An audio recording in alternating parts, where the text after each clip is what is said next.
Les joueurs des Carabins qui ont eu le droit à toute une surprise en soulevant samedi dernier la Coupe Vanier. Sous le trophée, on pouvait lire 3 lettres qui étaient gravées. FTF. Philippe Asselin est avec nous, journaliste à TVA Sport. Alors, Philippe, ce serait 3 lettres qui seraient associées au rouge et or. Oui, c'est l'acronyme du surnom qu'utilise depuis plusieurs années le rouge et or. Ça veut dire force, travail et fierté. Alors oui, les Carabins ont eu toute une surprise en voyant le slogan de leurs plus grands rivaux gravé sur la Coupe Vanier. Et les lettres, on peut les retrouver. Bon, ce qu'on voit actuellement, c'est une photo qu'on a prise dans le vestiaire du rouge et or. Exactement. C'est pour prouver à quel point ça fait partie de l'environnement de l'équipe.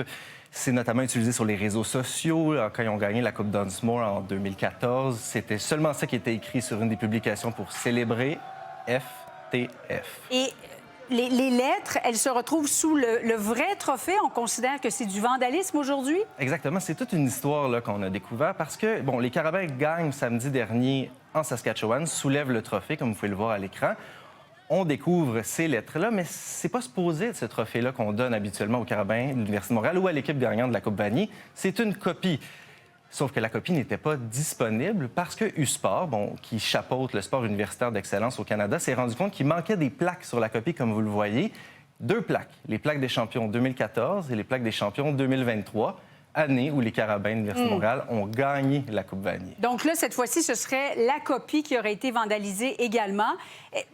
Il y a toujours eu une redoutable rivalité entre ces 2 équipes-là, Philippe? C'est un peu ce qui a pris la place de la rivalité entre les Nordiques et le Canadien quand les Nordiques sont partis. C'est 2 équipes qui sont très bonnes aussi, qui dominent la division québécoise. Ça fait 12 ans de suite, si je ne m'abuse, qu'ils s'affrontent en finale de la division québécoise. Et on dirait que cette rivalité-là, plus les années passent et plus il y a des gestes qui sont posés de plus en plus dérangeants, probablement, pour les institutions universitaires. En terminant, les autorités du sport universitaire, est-ce qu'ils prennent ça au sérieux?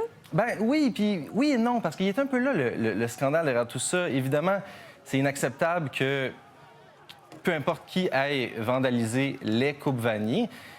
Mais ce qui est le pire là-dedans, c'est qu'on ne se soit pas rendu compte, juste avant la finale, qu'on ne pouvait pas remettre la copie et qu'on ne sache même pas qu'il y avait ces lettres-là gravées en dessous de l'original. Et c'est là que U-Sports ouvre son enquête. Oui, ils vont enquêter sur qui a fait ce vandalisme-là sur les Coupes Vanier, mais aussi comment ça se fait que chez U-Sports, on ne se soit pas rendu compte de ça.